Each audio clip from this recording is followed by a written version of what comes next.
अल्हम्दुलिल्लाह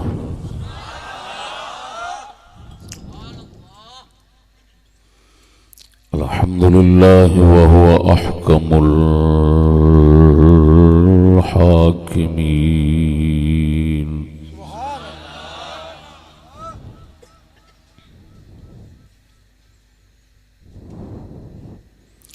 वस्सलातु वस्सलामु अला नबिय्यिही व हुवा रहमतुल लिल आलमीन।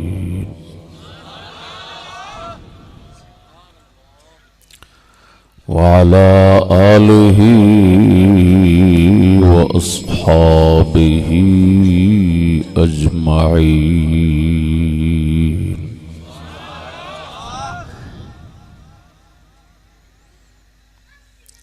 अम्मा बअद फ़अऊज़ु बिल्लाहि मिनश शैतानिर रजीम।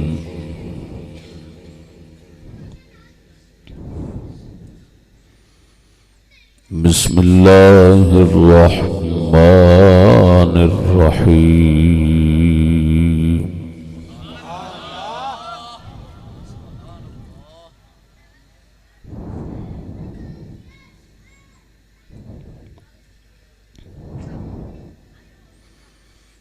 क़ूलू क़ौलन सदीदा।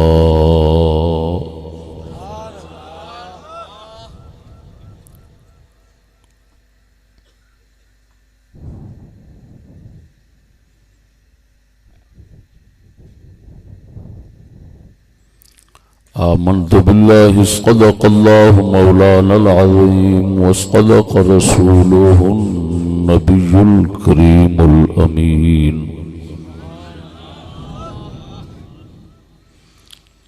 अस्सलातु वस्सलामु अलैका या सय्यदी या रसूलल्लाह व अला आलिका व अस्हाबिका या हबीबल्लाह।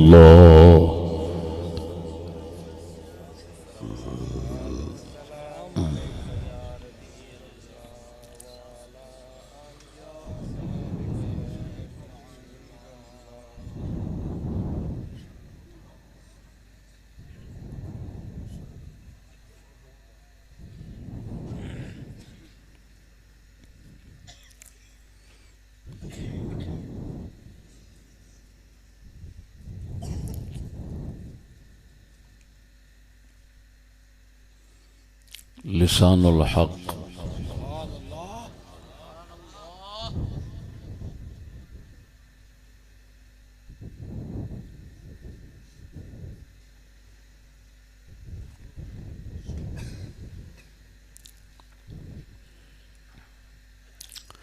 लिसानुल हक मुवहिद अयां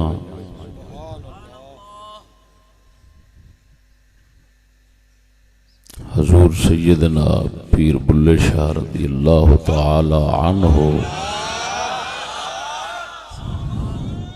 दी मुबारक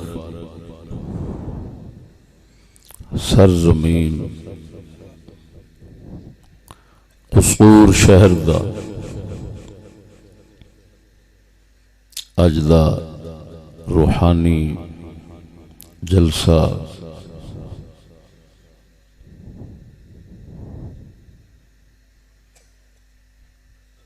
जिसके अंदर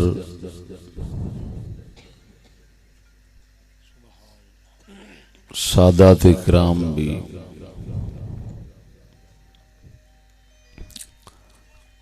मेहमान हैं और अहले सुन्नत व जमात दे दो गाजी जिहड़े मेरे सज्जे पासे तशरीफ फरमा ने ये भी मेहमान हैं। इस रूहानी जलसे दे अंदर खुसूसी खिदमत मोहम्मद बशीर ठेकेदार साहब दी। अच्छा अच्छा अब्दुल अजीज ठेकेदार साहब और बशीर साहब, परवरदिगार आलम मशाइख चिश्त अहले बहिश्त दा सदका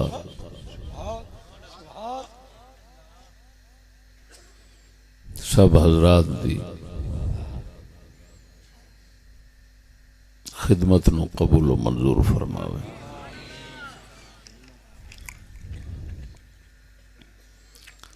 मेरा इस जलसे दे अंदर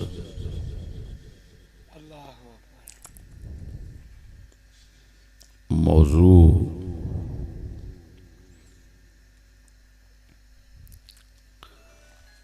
मुल्की नाखुदाओं से चंद सवालात।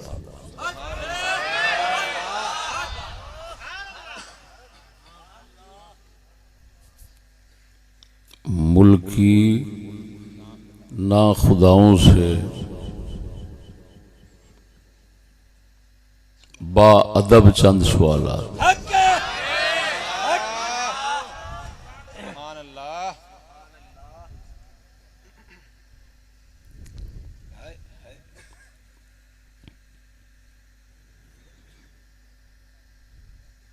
क्यों मैं मौजू मुंतखब किया है?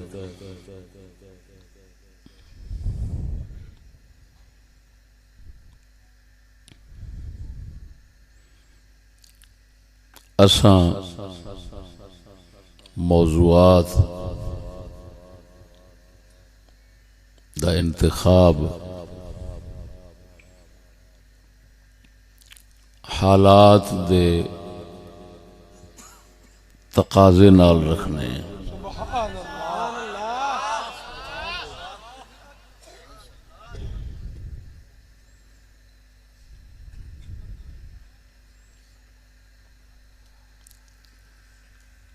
लिहाजा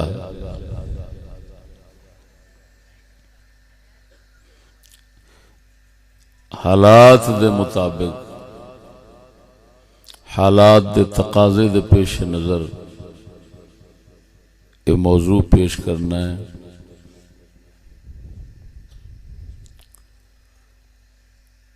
इस सबब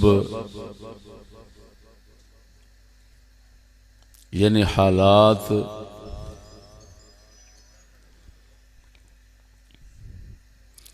दी मजीद वजाहत ज़मीर मुबहम की तरह है, मैं करना नहीं चाहता।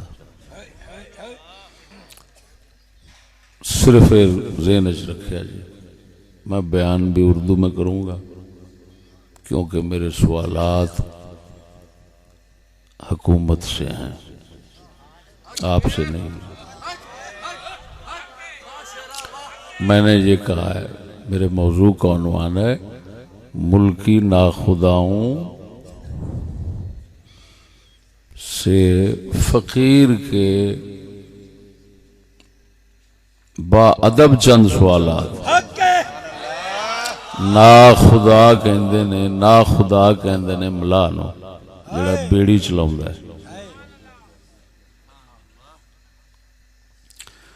तो फिर ये लफ्ज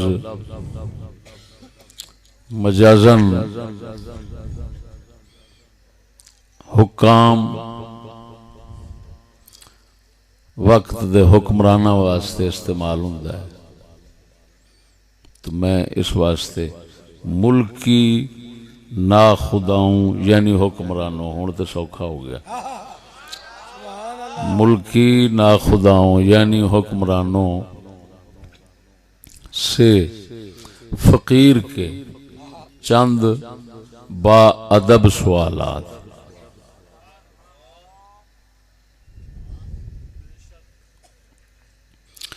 बाअदब दा इस वास्ते इजाफा किया है विच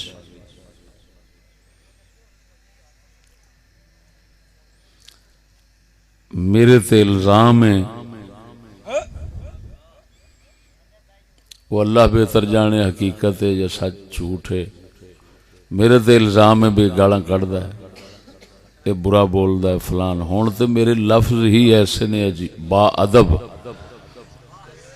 मेरे मौजू के अंदर बा अदब का लफ्ज बता रहा है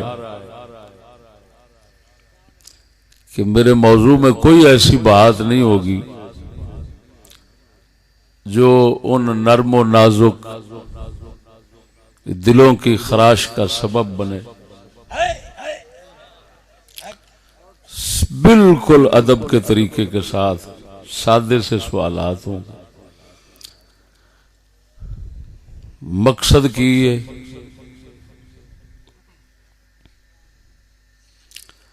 कि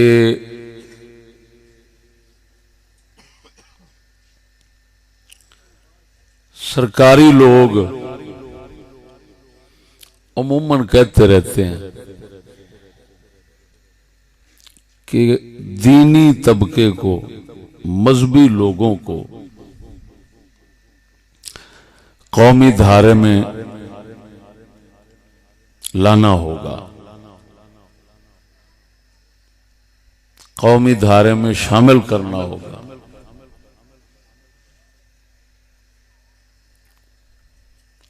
फिर मुख्तलिफ औकात दे अंदर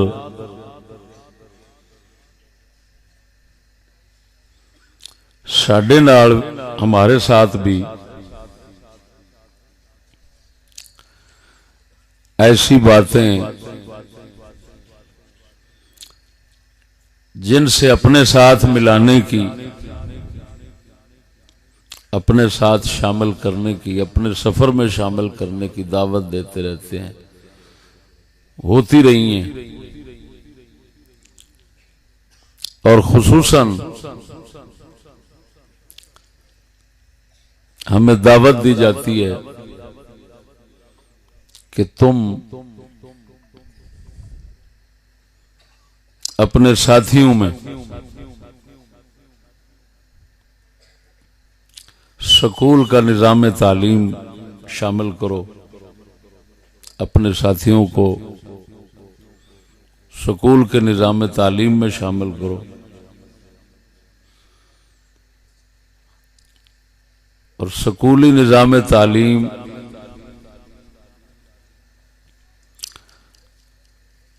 अपने दोस्तों को पेश करो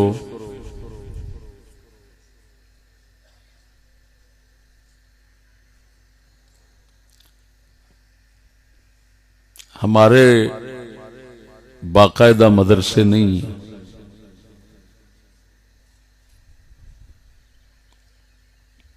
आर्जी दर्सगाहें हैं। दर्सगाह होना उनका आर्जी है, खानकाह उनका होना, खानकाह होना आस्ताना शरीफ या आस्ताना शरीफ की शाख होना, ये उनका इंशाअल्लाह साबित और कायम और दायमी है।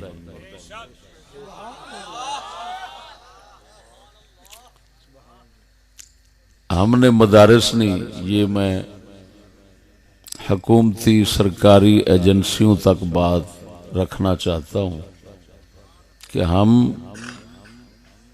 मदारिस नहीं रखते। हमारे बुजुर्गों ने सिर्फ और सिर्फ सही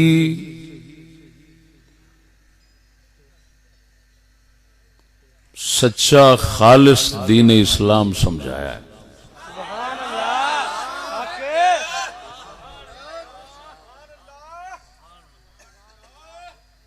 जिसमें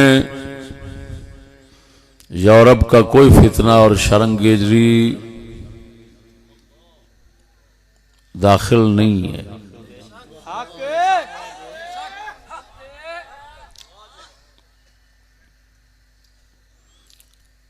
हमने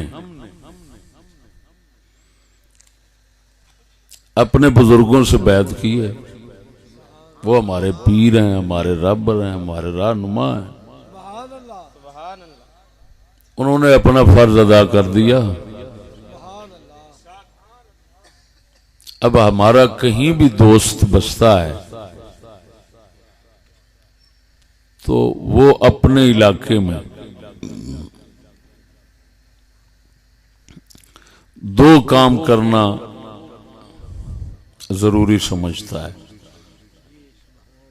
अगर उसको तौफीक नसीब हो, अल्लाह ताला की मदद शामिल हाल हो, एक तो कुरान महल शरीफ बनाना। ये हमारे बुजुर्गों ने बहुत बड़ा काम दुनिया में मुतारफ कराया है। इस काम की कोई पहचान नहीं थी, दुनिया को कोई मालूम नहीं था। अल्लाह रसूल के नाम मुबारक कुरान मजीद वगैरह के मुक़द्दस औराक, बल्कि खुद कुरान मजीद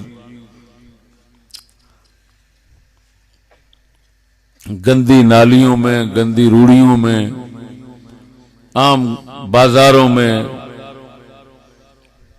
तौहीन के मकामात में घूमते फिरते थे।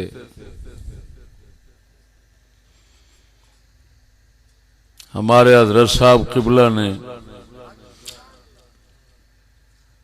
हमें वो मुक़द्दस नाम उठाने और उनके महफूज करने का सबक दिया।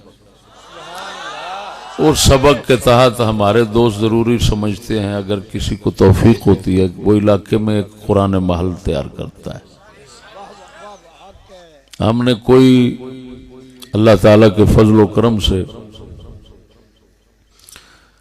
बुराई, फसाद, कत्ल गारत का अड्डा नहीं बनाया, कुरान का मरकज बनाया है।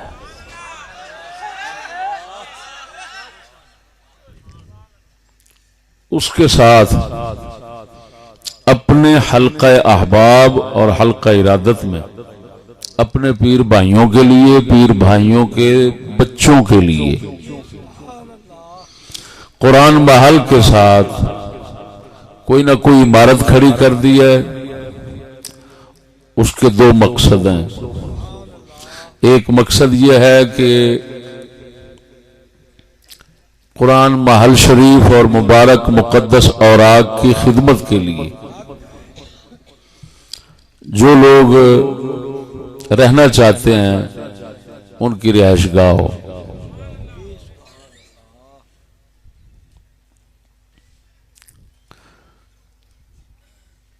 उनकी सुकूनत का,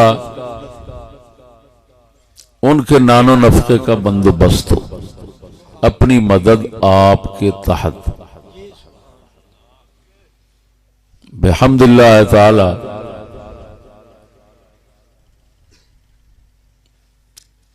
सब दोस्त जानते हैं।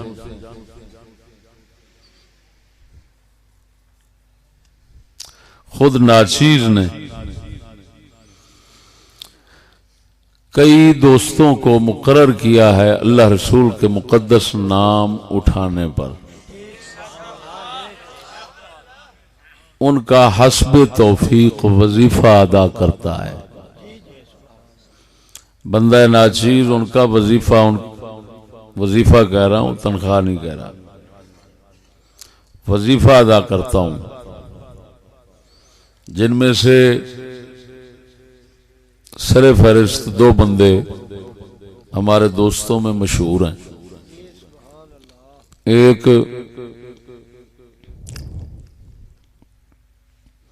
साईं मोहम्मद आशिक साहब, दूसरा मोहम्मद हमजा सुल्तानी साहब। हमने जब गरीब खाना अल्लाह ताला की तौफीक से बनाया था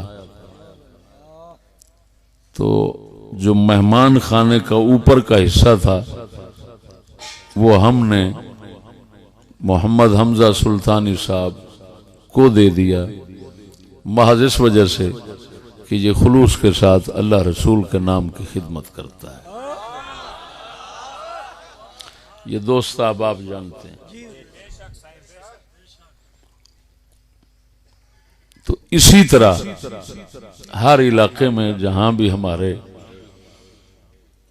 हम नवा इस खालिस दीन के तलबगार रहते हैं, उन्होंने ऐसे किया हुआ है। यानी कुरान माल शरीफ बनाया, साथ रिहायशगाह बनाई हुई है। और अब दूसरा मकसद यह है उस इमारत का जो कुरान महल शरीफ के साथ बनाई जाती है कि हमारे मुरीदों के जो बच्चे हैं वो दहशत गर्दों में शामिल ना हों, मुल्क में दंगा फसाद करने वालों में शामिल ना हों, लिहाजा किसी के मदरसे में ना जाएं जब तक हुकूमत को मंजूर है। तो वो हमारे बच्चे, हमारे मुरीदों के बच्चे, हमारे दोस्तों के बच्चे हमारे पास रहें, जितना हो सकेगा हमसे जो शौक ज़ौक रखते हैं उनको कुछ सबक भी पढ़ा दिया करेंगे। लेकिन ये सब कुछ आरजी तौर पर है। मदारिस का क़याम हमने बाकायदा नहीं किया, वो हमारी या आस्थाने हैं, हमारे दोस्तों की खानकाहें हैं, या खानका मेरे बुजुर्गों की खानकाह आस्थाना शरीफ की शाखें हैं। मदारिस बाकायदा नहीं है। अगर हुकूमत को इस तरह चलाना गवारा हो तो हम चलाएंगे, और अगर वो हमें कह देंगे कि ये शर्त है, वो शर्त है, फलान है, रजिस्ट्रेशन का कहें, एनओसी का कहें, या किसी और हुकूमती सरकारी मंसूबे का कहें, तो हम माजरत करके उनको बच्चों को घर भेज सकते हैं। और इन उलझनों में और इन मुसीबतों में हम पढ़ना गवारा नहीं करते, क्योंकि हमारा काम आर्जी है, ये इस्तिकलाल है नहीं, मुस्तकिल नहीं है। ये काम सारे मदारिस का क़याम वगैरह ये उस वक्त होते हैं, हम जानते हैं, जिस वक्त इस्लामी निज़ाम कायम होता है। तो जब हमारा निज़ाम ही नहीं है तो हम चेमान हदारत के ऐसे अपने मदारिस बनाकर बैठ जाएं और कहें हम भाई अपनी मर्जी करते हैं। हम अपनी मर्जी नहीं कर सकते, क्योंकि हमारा कुछ नहीं है। हमें तो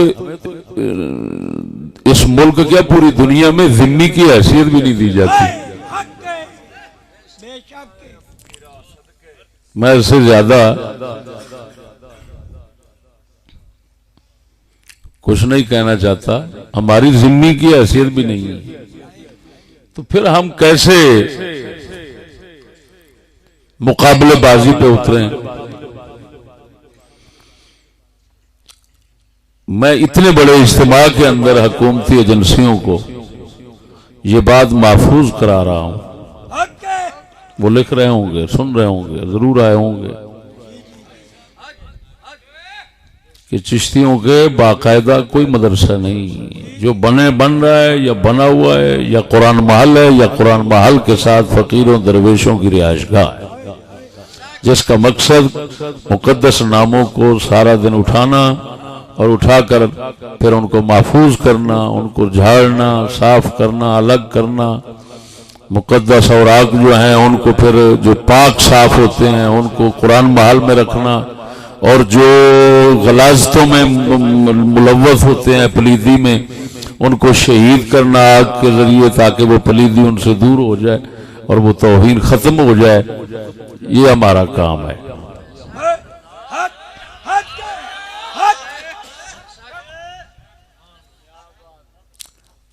मेरे दोस्तों, ये हमारा काम तो आपको समझ आ गया।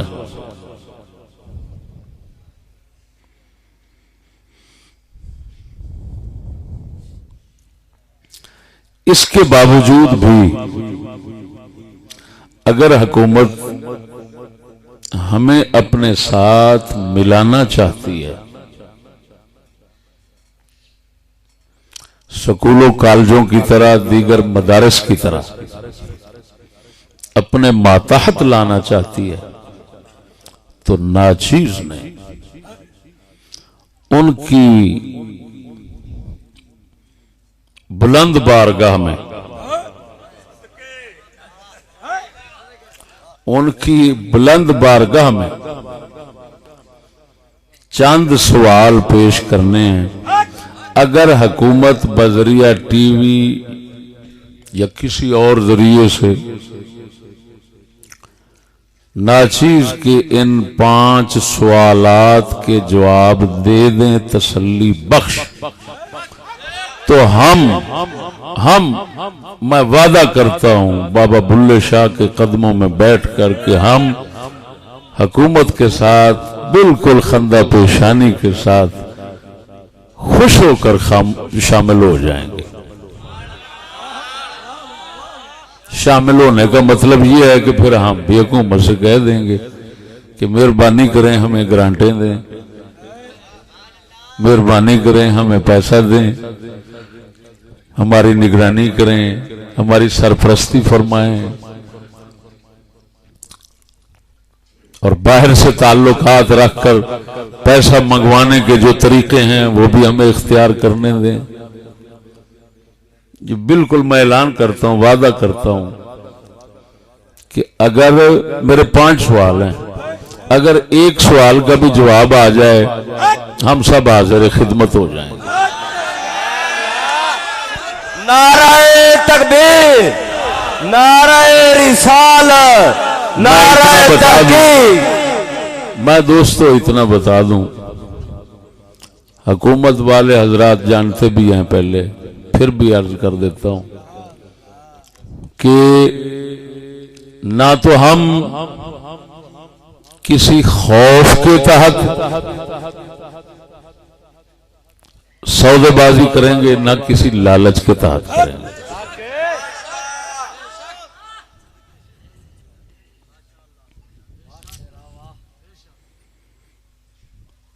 मेरे दोस्तों, ये मैं 5 सवाल जो बनाकर आया हूं ना,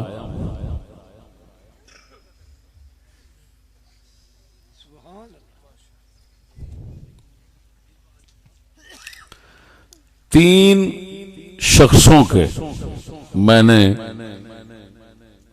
बयान सुने हैं, और वो तीनों शख्स सरकारी लोग हैं, सरकारी जिम्मेदार लोग हैं। एक वजीर आजम इमरान खान का है,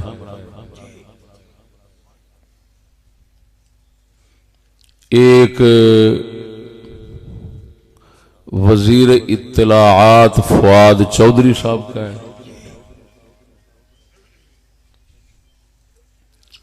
और तीसरा सरहद का साबका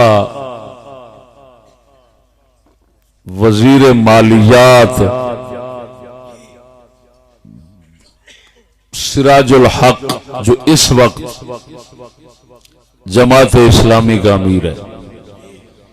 3 शख्सों के बयानात मैंने सुने हैं, तो उनका हवाला सिर्फ देकर 5 सवालात बनाने का मकसद ये है कि क्योंकि इस वक्त में जो मुखातब होंगे अब वो यही लोग हैं, इसी हुकूमत के लोग हैं, तो इस वजह से इनके बयानात को मद्देनजर रखा है।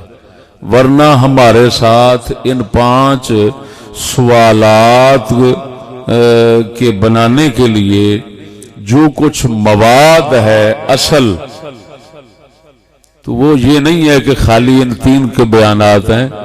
हमारे पास फरंगियों के दौर के और उनके बाद के उनके इलाकों के गैर इलाकों के हर तबके के बयानात महफूज हैं, मौजूद हैं कि जो हमारे इन 5 सवालात का मवाद बनते हैं और मवाद हमें पेश करते हैं।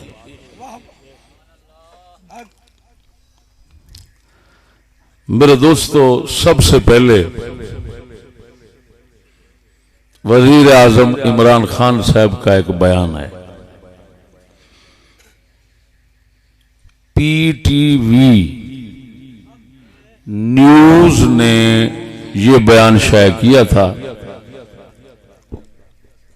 इमरान खान साहब ने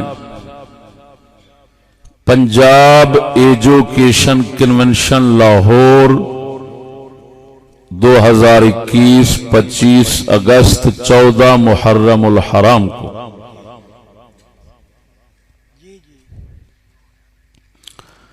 जो खिताब किया था, पीटीवी न्यूज ने उसको नशर किया। उस बयान को नाचीज ने सुना। उस बयान के क्लिप मेरे पास महफूज हैं। मैं इस वक्त पहले वो सुनाऊंगा, फिर दूसरा बयान फवाद चौधरी साहब का।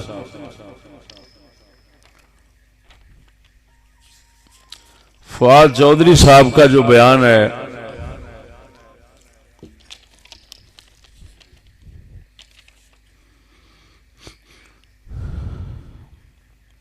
ये जियो न्यूज को इंटरव्यू दिया था 2021 8वां महीना 14 तारीख,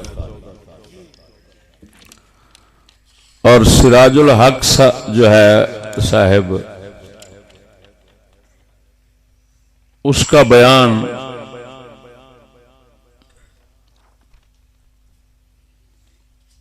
मैं मालूम नहीं कर सका कि किस जगह का है, लेकिन क्लिप आप सुन लेंगे। ये 3 क्लिप आपको जरूर सुनाऊंगा, फिर मेरे 5 सवाल होंगे।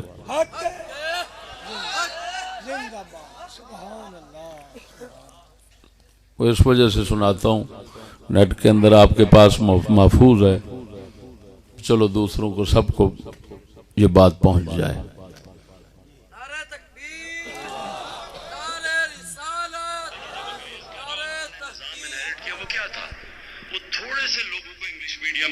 पिछला शुरू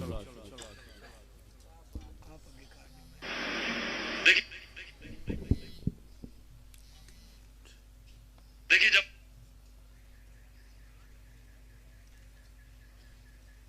जब अंग्रेज का जो हमने निजाम इनहेरिट किया वो क्या था? वो थोड़े से लोगों को इंग्लिश मीडियम एजुकेशन थी, जिस तरह हम एचएसएन कॉलेज में जाते थे और फिर लॉरेंस कॉलेज, और थोड़े से इंग्लिश मीडियम के स्कूल थे। लेकिन ये अंग्रेज ने बनाए क्यों थे?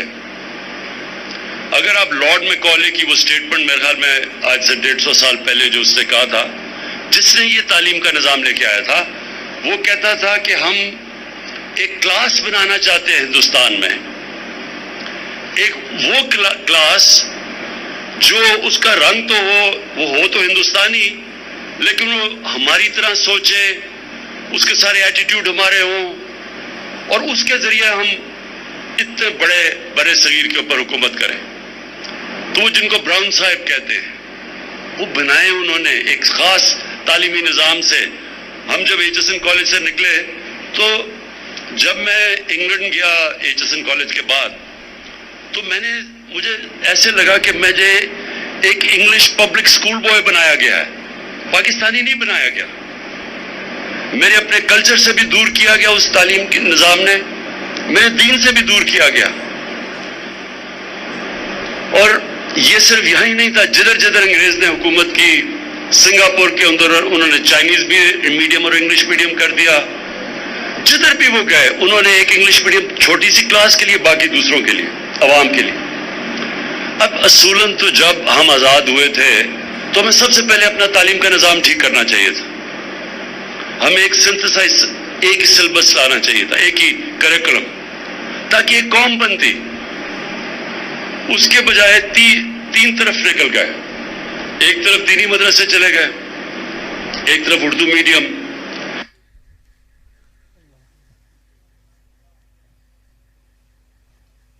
पाकिस्तान बनाने वाले लोग ऐसे ਉਹਨੂੰ ਤੇ ਪੂਰਾ ਕਰ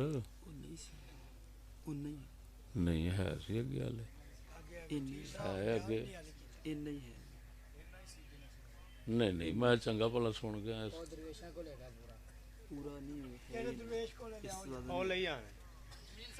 ਗੱਲ ਨਾ ਹੋਵੇ ज्यादा नहीं है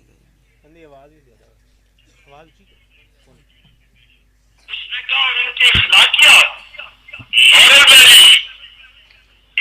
इतने ऊंचे कैलिबर के हैं कि मैं नहीं समझता कि हम इनको फतह कर सकते हैं। नहीं वो हो रहे। देखिए, जब अंग्रेज अब असूलन तो जब हम आजाद हुए थे तो हमें सबसे पहले अपना तालीम का निजाम ठीक करना चाहिए था। हमें एक सिंथेसाइज, एक ही सिलेबस लाना चाहिए था, एक ही करिकुलम, ताकि एक कौम बनती। उसके बजाय तीन तरफ निकल गए। पाकिस्तान बनाने वाले लोग ऐसे मजहबी लोग तो थे ही नहीं। वो पाकिस्तान बनाने वाले तो प्रोग्रेसिव लोग थे। इलामा इकबाल का या कायदे आज़म मोहम्मद अली जिन्ना का या लियाकत अली खान का लाइफस्टाइल देखें, उनका जो है वो क्या ताल्लुक है इन लोगों से जो अब इस्लाम के ठेकेदार बने हुए थे यहाँ पे कुछ अरसे से। ये जो अपना सारे जो इस्लामी जो हमारी पार्टीज के जो लीडर्स हैं, इनका हुलिया ही हमारे जो अपने कायदीन हैं या जो पाकिस्तान बनाने वाले हैं उनसे नहीं मिलता। उनका लाइफस्टाइल ही हमसे नहीं मिलता। वो रोज सुबह अपना जो है वो ऑमलेट अंडे से नाश्ता करने वाले लोग, सैंडविच खाने वाले लोग, अपना मॉडर्न लाइफस्टाइल वाले लोग थे। म्यूजिक एंजॉय करते थे, अपना जो है वो उनकी पार्टीज होती थी, खाने होते थे, डिनर्स होते थे। जो मॉडर्न दुनिया में एक आम इंसानी खुशियां सारी हैं वो उनकी होती थी। ये लोग तो जो हैं ये तो पसमानदा दुनिया के लोग हैं, और इनको कहना कि म्यूजिक हराम है, फलानी हराम है, हर चीज ही हराम है।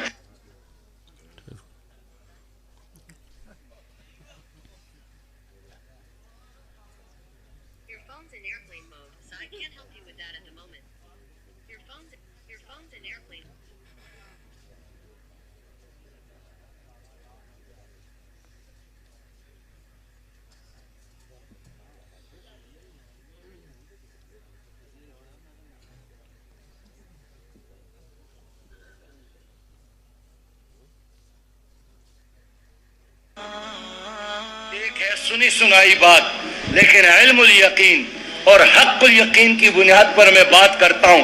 तो जब मैं खैबर पख्तूनख्वा में फाइनेंस मिनिस्टर था तो 2003 और 4 के बजट में वर्ल्ड बैंक ने हमें 5 अरब रुपया दिए थे। उसको हमने बजट का हिस्सा बनाया। 5-6 महीने गुजर गए, वो पैसे जब नहीं मिला तो यहाँ कंट्री डायरेक्टर था वर्ल्ड बैंक का, जानवाल उसका नाम था। वो पेशावर आए, मैं फाइनेंस मिनिस्टर की हैसियत से उनसे मिला। मैंने कहा, जानवाल, वो जो किस्त देना था उसकी वजह से हमारे सारे तरक्याती काम रुक गए हैं। उन्होंने हंस पड़े और कहा कि जो तुमने पेशावर में खवातीन के वो बिल बोर्ड उनकी तस्वीरों पर जो मबनी थी उसको तोड़ा है, तो क्या इसके बावजूद भी आप हमसे पैसा लेना चाहते हैं? मैंने कहा कि जानवाल, हमारे बिल बोर्डों पर खवातीन की तस्वीर का और वर्ल्ड बैंक के कर्जे का क्या ताल्लुक है? इसका आपस में क्या रिश्ता है? वो हंस पड़े। उन्होंने कहा कि कर्ज लेना है तो कल्चर भी लेना है, खारिज पॉलिसी भी, दाखिला पॉलिसी भी और तालीमी पॉलिसी भी। ये कैसे हो सकता है कि पैसा हमारा हो और नजरिया और कल्चर और तहजीब और अकीदा आपका चले? नहीं, इन दोनों में से एक का इंतखाब करना है। मुझे यकीन हो गया कि जो कर्जे मिलते हैं ये कौमों को उठाने के लिए नहीं, कौमों को गुलाम बनाने के लिए मिलते हैं।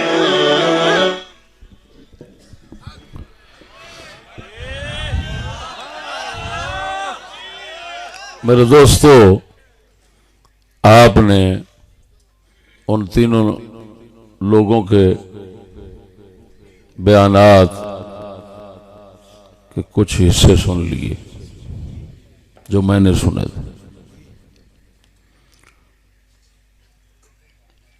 अब मैं तीनों के बयानात को आसान ज़बान में बयान करता हूं ताकि सब समझ जाएं। वजीर आजम साहब ने अंग्रेजों के स्कूल कॉलेज बनाने का मकसद जो लॉर्ड मैकाले ने बयान किया था उसको पेश किया है।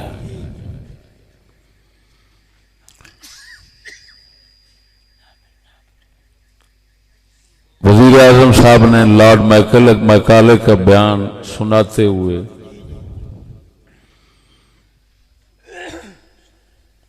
एक जुमला कहा, हमने अंग्रेज का निजाम लागू किया। हम एचिसन कॉलेज और लॉरेंस कॉलेज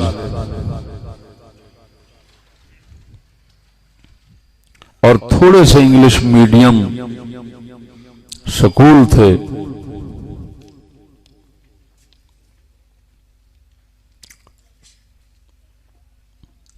अपनी बात करते हुए कहा कि हम जब एचिसन कॉलेज से पढ़कर इंग्लैंड में गए तो मैं तो समझता था कि मैं एक अंग्रेजी बंदा हूं, अंग्रेजी बंदा तैयार हो गया हूं। फिर आगे लॉर्ड मैकाले का बयान यूं सुनाया कि लॉर्ड मैकाले ने कहा कि हम एक क्लास बनाना चाहते हैं, एक जमात बनाना चाहते हैं, ऐसे लोग बनाना चाहते हैं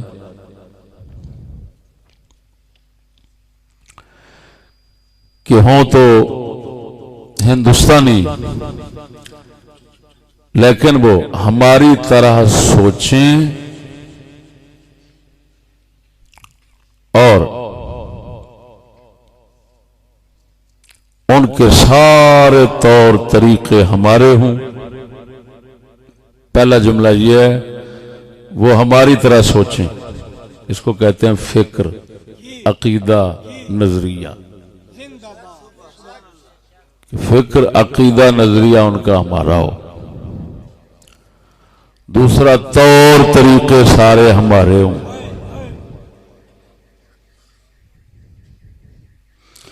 जब ये दो चीजें पूरी हो जाएंगी तो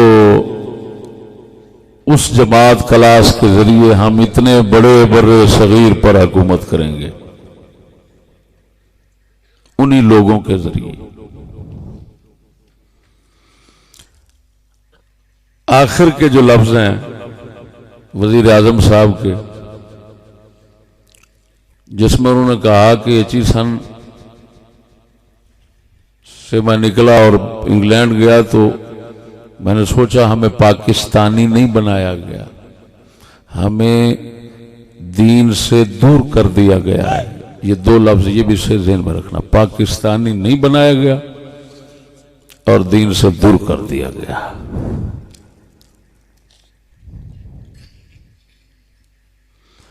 फिर अगली बात ये कही कि वो अंग्रेजों ने खाली इसी मुल्क में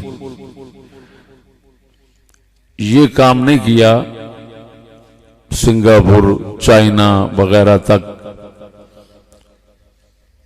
फिर अगली बात ये कही कि ये 3 तरफ में बन गई, 3 मदरसे बन गए, एक उर्दू मीडियम, एक इंग्लिश मीडियम और एक दीनी मदरसे।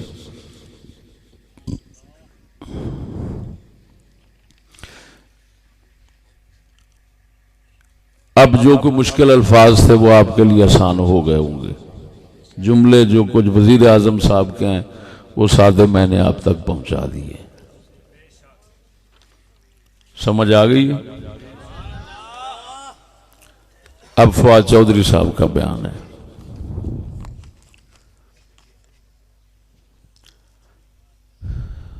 पाकिस्तान बनाने वाले, चौधरी साहब कहते हैं, पाकिस्तान बनाने वाले तो मजहबी लोग थे ही नहीं। आगे फरमाते हैं अल्लामा इकबाल का या कायदे आजम मोहम्मद अली जना या लियाकत अली खान का लाइफ स्टाइल देखें, उनका क्या ताल्लुक है उन लोगों से जो इस्लाम के ठेकेदार बने हुए हैं। हमारी इस्लामी पार्टीज का हुलिया ही हमारे कायदीन से नहीं मिलता। वो आमलेट अंडे खाते थे। अच्छा, ये कह रहे थे आमलेट अंडे, और मैं जिस वक्त सुन रहा था, क्योंकि अनपढ़ आदमी हूं, तो मैं समझ रहा था आमलेट डंडे। मैं परेशान हो गया कि यार ये डंडों के साथ नाश्ता कैसे होता होगा। वो फिर मुझे साथी ने बताया जी आमलेट अंडे हैं। ठीक। और सैंडविच खाने वाले लोग थे जो पाकिस्तान बनाने वाले थे, उनकी ये इम्तियाजी शान थी। चौधरी साहब बता रहे हैं कि आमलेट अंडे खाते थे और सैंडविच खाते थे। मॉडर्न स्टाइल वाले लोग थे, म्यूजिक इंजॉय करने वाले लोग थे, और ये मजहबी लोगों का नाम लेकर, ये तो पसमानदा दुनिया के लोग हैं, म्यूजिक हराम है, हर चीज हराम है, फलाना हराम है।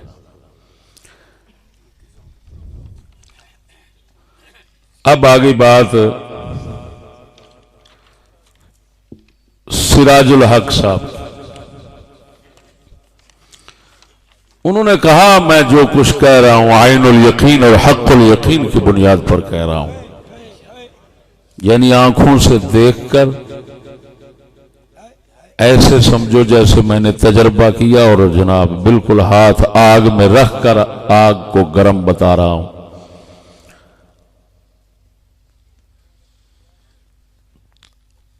हजरत कह रहा है कि 2003-2004 में जब सरहद में हुकूमत थी इमरान खान की, पिछली दफा थी ना,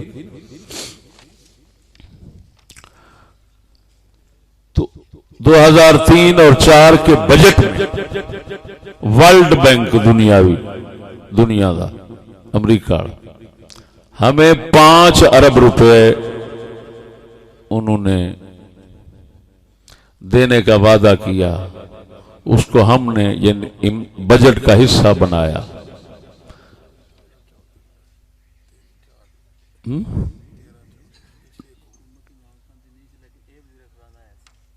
है? अच्छा, किसी और के तहत होगा। 12 उसके लफ्ज अपने हैं। 2003 और 4 का नाम ले रहा है, आपने भी सुना है। जो जिसका भी दौर था, मतलब ये है कि ये वजीर मालियात था। सिराजुल हक उस वक्त वजीर मालियात था, वो जिस वक्त बयान यानी जिस वक्त का वाकया सुना रहा है। तो वर्ल्ड बैंक ने 5 अरब रुपया हमें देना था, जिसको हमने बजट का हिस्सा बनाया। 5-6 महीने जब गुजर गए, वो पैसे ना आए जो सरहद की सड़कों वगैरह की इमदाद के लिए आने थे, तरक्कियाती कामों के लिए जो आने थे।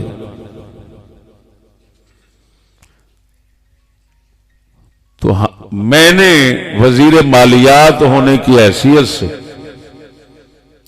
यहां कंट्री डायरेक्टर था जानवाल। सिराजुल हक साहब का अगर बाअदब लफ्ज इस्तेमाल करूं तो वो तो कह रहे हैं कि जानवाल थे। जानवाल वो अमेरिका बरतानिया का गोरा है जो यहां पर कंट्री डायरेक्टर। उससे जब हमने कहा कि उनसे जब कहा कि जनाब ये पैसे रोक दिए, पैसे आए नहीं है,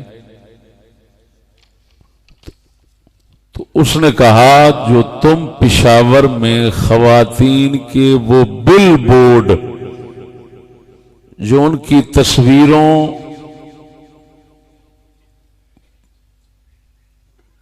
पर मबनी थी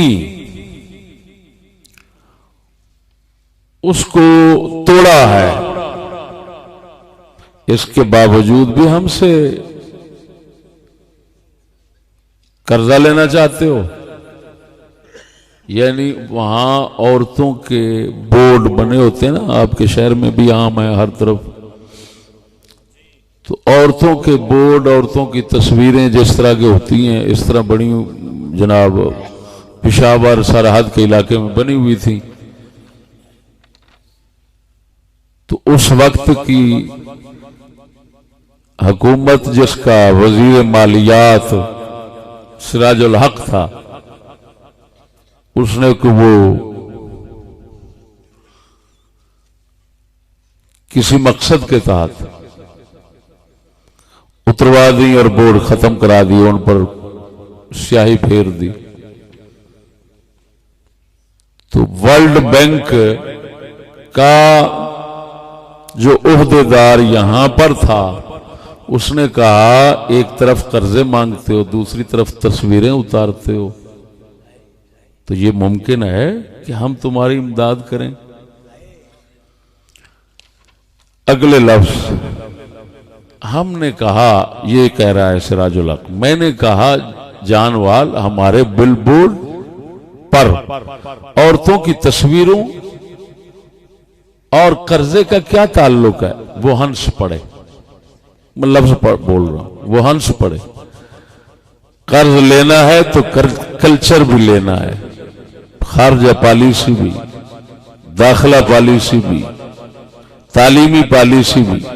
ये कैसे हो सकता है कि पैसा हमारा हो और नजरिया, तहजीब और अकीदा आपका चले? ये नहीं हो सकता। मेरे भाइयों, मेरे ख्याल में तीनों बयानात के खुसूसी जुमले जो मैं आगे सवालात की बुनियाद बना रहा हूं वो आपको समझ आ गए होंगे। समझ आ गए हैं कि नहीं? अब मेरे सवाल सुनिए। सुभान अल्लाह।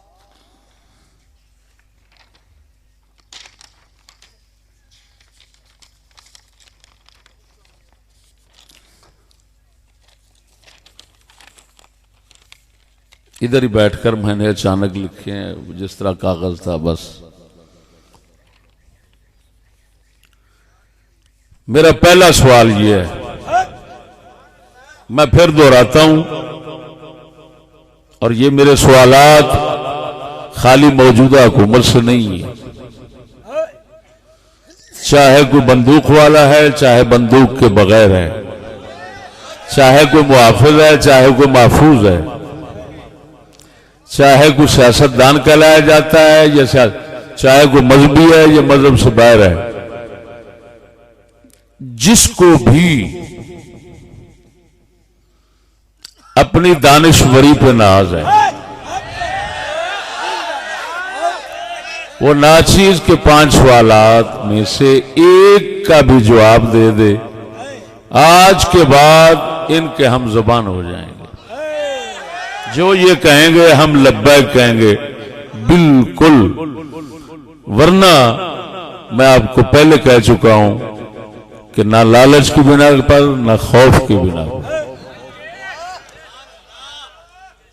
हम किसी की ऐसी पॉलिसी एक लम्हा भर मानने के लिए तैयार नहीं है जो पॉलिसी काफरों के हक में जाए या इस्लाम के खिलाफ जाए। नारे तकबीर, नारे रिसालत, नारे तहकीक। हजरत अल्लामा मौलाना मुफ्ती फजले अहमद चिश्ती साहब, पीरा मुर्शिद खाया मोहम्मद चिश्ती लजपाल, गाज़ी इस्लाम, गाज़ी इस्लाम। मेरे दोस्तों, पहला सवाल सुनिए। वजीर आजम साहब और उनके तमाम वज़रा, उनके तमाम मुहाफ़िज़ीन, उनके तमाम मुआविनीन, तमाम हमदर्द लोग, सबसे मैं ये सवाल कर रहा हूं, वजीर आजम साहब के बयान को मद्देनजर रखते हुए जो अभी आपने सुना था, वजीर आजम साहब ने क्या कहा था कि ये फरंगी तालीम, अंग्रेज ने जो ये तालीम दी थी उसका मकसद वो लॉर्ड मैकाले की जुबान का बयान करदा बयान किया कर रहे थे, जिसमें साफ है कि इसका मतलब है एक जमात तैयार करें हिंदुस्तानियों की जो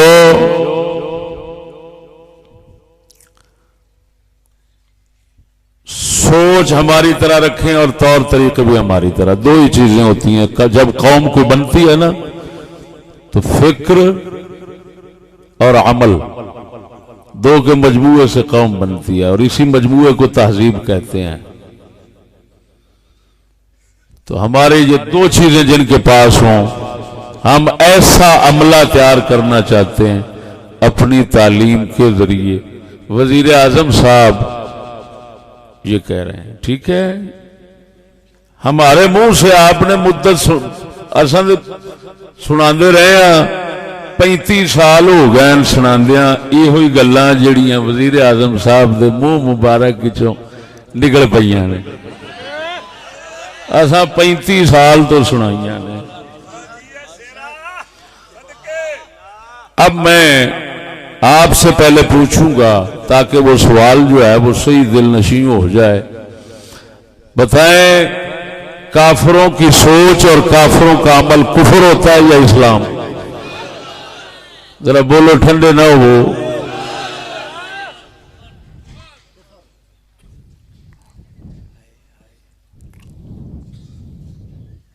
मैं तुम्हें ये नहीं कहूंगा कि आप मेरे साथ कदम ब कदम चलें।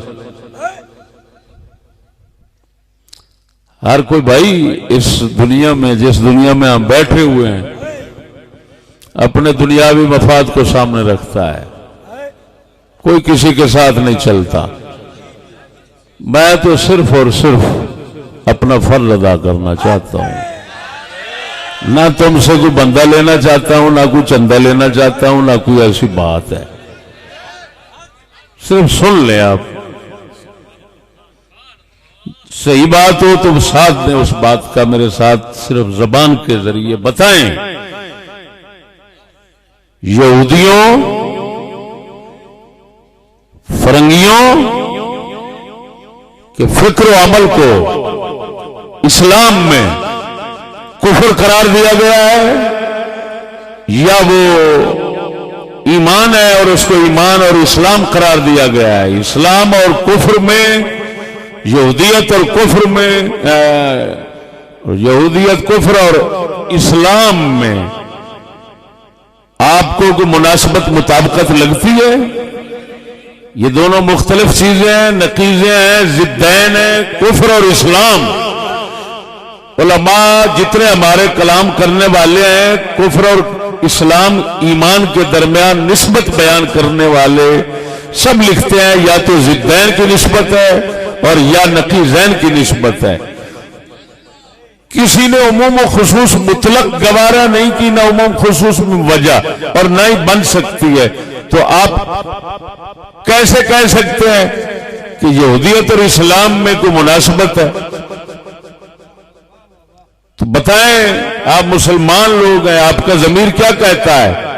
तुम्हारे रसूल की तालीमात, इस्लाम, हिदायत यूरोप की हिदायत के मुखालिफ हैं, यूरोपीय तहजीब, नजरिए और अमल के मुखालिफ हैं या मुआफिक हैं? तुम मुसलमान हो तो बोलो ईमान, जो तुम कहोगे मैं फिर नजरसानी करूंगा, भाई यार ये क्या कह रहे हैं, ठीक कह रहे हैं, ये गलत कह रहे हैं। तुम्हारा दूसरे लफ्जों में तुम्हारा कुरान मजीद यूरोपी निजाम के मुआफिक है या मुखालिफ है? यूरोपी फिक्र अमल और यूरोपी तहजीब जिसको कहते हैं, ये उसके मुखालिफ है या मुआफिक है? मुखालिफ है। अब मैं आप पहला सवाल आपको सुनाता हूं, तवज्जो है? पहला सवाल सुनिए। बैजा अमीर, बैजा खलल न पा, बैजा बोलते। सवाल सुनिए भाई, ये तो आपको वजीर आजम साहब की जुबान से भी मालूम हो चुका कि अंग्रेजों का स्कूल कॉलेज की तालीम से जो मकसूद था वो सिर्फ इतना ही था कि हिंदुस्तानियों के ऐसे अफराद तैयार हो जाएं जो फिक्र और अमल में, सोच और तौर तरीके में अंग्रेज हों। हत्ता कि वजीर आजम साहब कह रहे हैं कि एचिसन कॉलेज लाहौर के अंदर जब मैं पढ़ता था और वहां से इंग्लैंड गया तो मैं अपने आप को समझता था कि मैं एक अंग्रेजी बाऊ बंदा हूं, ना मुझे पाकिस्तानी होने का पता था और ना मुझे अपने दीन से भी दूर कर दिया गया और पाकिस्तानी भी नहीं बनाया गया। ये आपने सुना है ना? बैठो यार, की कर दो, खलल ना पाओ। तवज्जो है? तो उसको सामने रखे और पहला सवाल वजीर आजम साहब से और तमाम नाखुदाओं से, हम समझते हैं कि चेहरे बदलते हैं, निजाम एक ही है। सवाल सुनिए, फरंगी यहूदी की तालीमी पॉलिसी का तसलसल जारी है या नहीं? मैं तुमसे नहीं पूछ रहा, तुम्हारा क्या है? कुछ इधर मेरे मुआफिक बैठे होंगे, कुछ मुखालिफ बैठे होंगे, बस मैं उन लोगों को मुखातब कर रहा हूं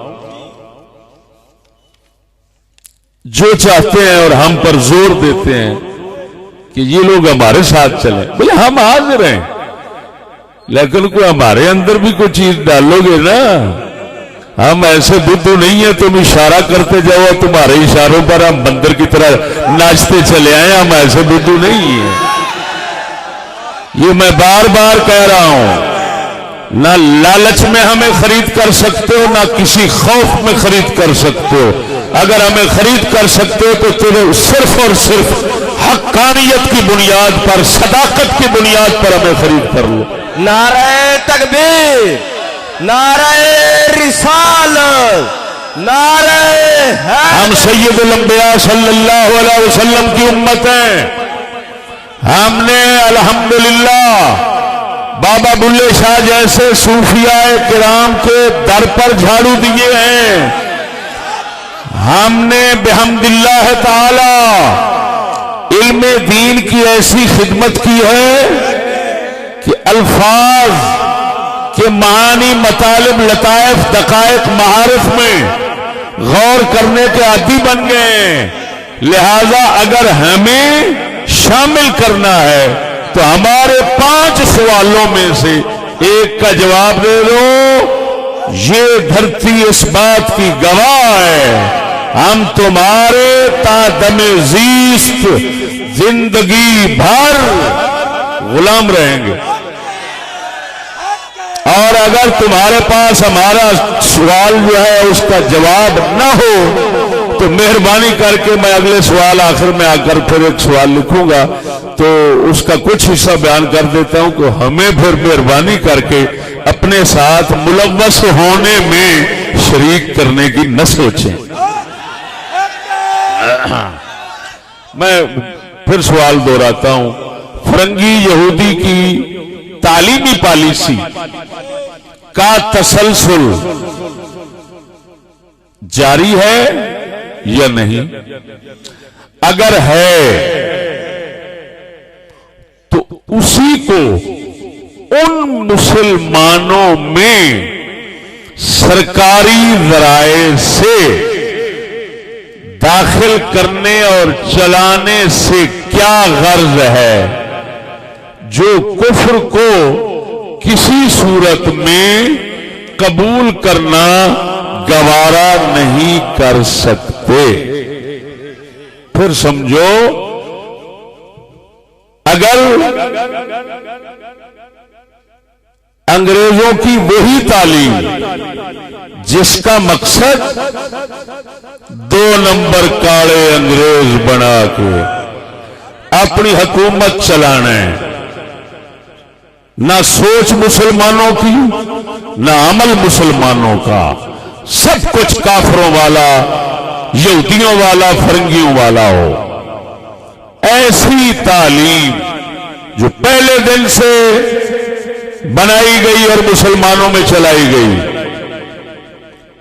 उस तालीम का तसलसल जारी है या नहीं, यानी वो चलती आ रही, उसी तरह चल रही, या वो खत्म हो गई पहले दिन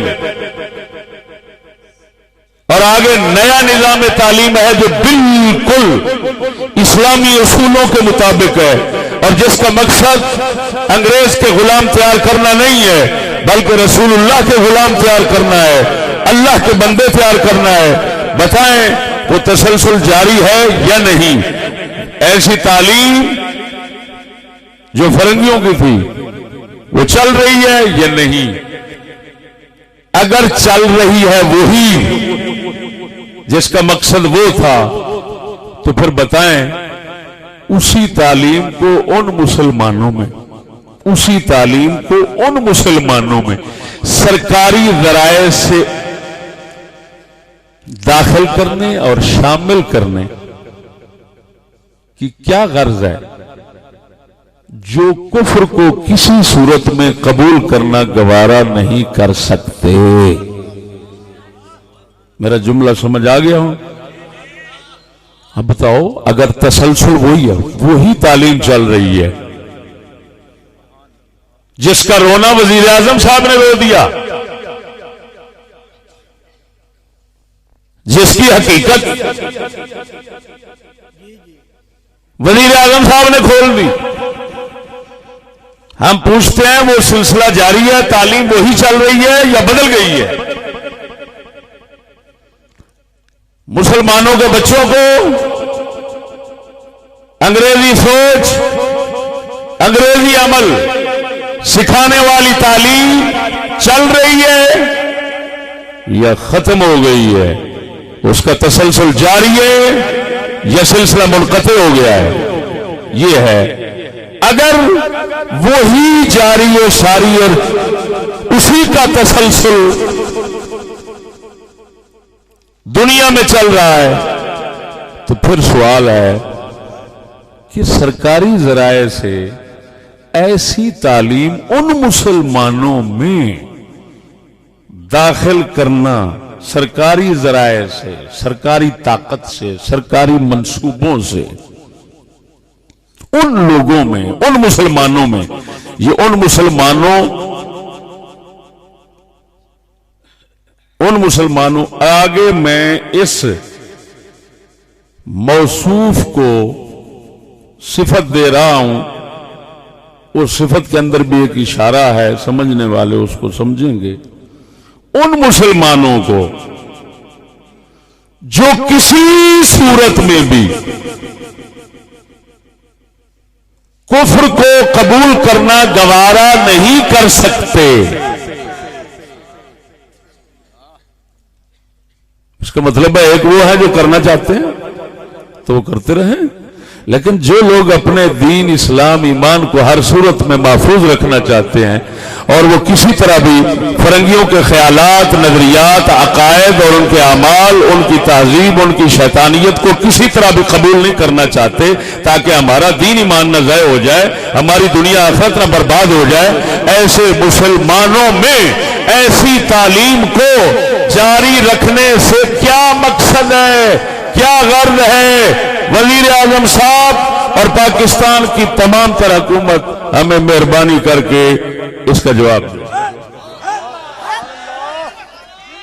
अगर नहीं, वो था अगर है तो दूसरी शिक पेश कर रहा हूं।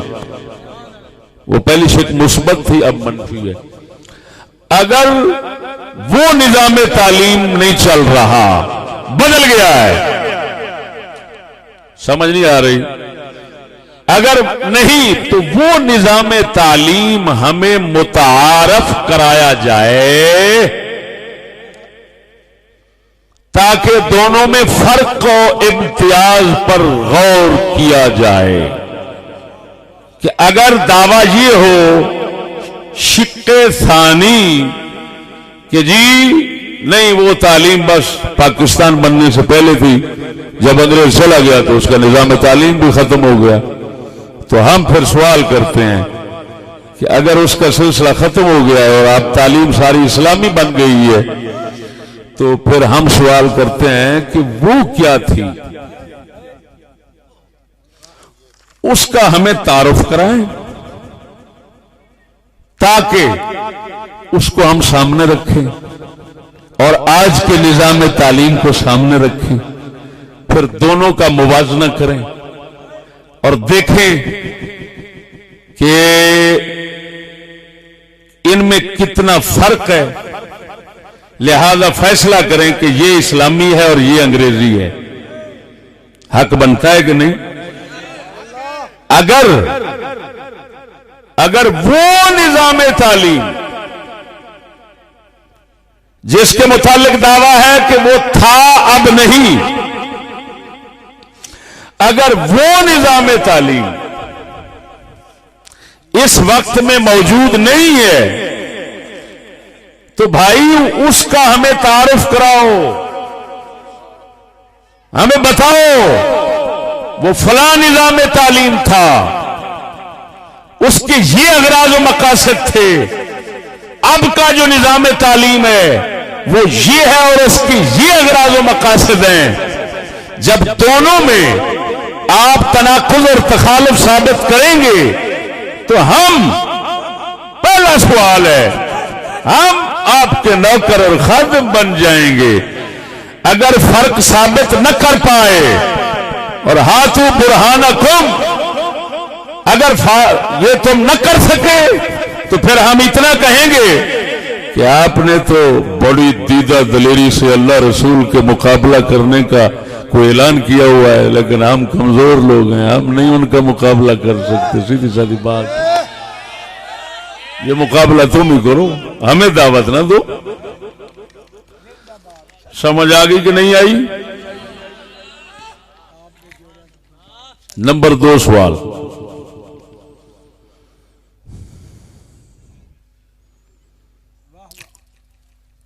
जिस निजाम तालीम ने तुम्हारे जैसों को बकौल आपके पाकिस्तानी और दीन को मानने वाला नहीं बनने दिया, उसके पाकिस्तान का और दीन का दुश्मन होने में तो यकीन हो गया, तो फिर वो तालीमी इदारे बंद करने की बजाय दूसरों को उन जैसा बनाना सरकार के मुताल्लिक कौन सा हुस्न ज़न पैदा करेगा? इसको समझें कि निजाम तालीम तो बता दिया कि हजरत खुद वजीर आजम साहब कह रहे हैं, हम उनको सच्चा मानते हैं, वजीर आजम साहब जो कह रहे हैं सच बात कर रहे हैं। ये एक और बात है, बाकी जिंदगी में कभी सच हुआ है नहीं हुआ वो तो खुदा बेहतर जानता है, लेकिन ये जरूर सच है। हाँ, इन जुमलों के सच होने पर मैं कसम देता हूं ईमान। अब मेरे भाई ये बात को समझना, वो कह रहे हैं एचीसन कॉलेज लाहौर जानते हैं आप?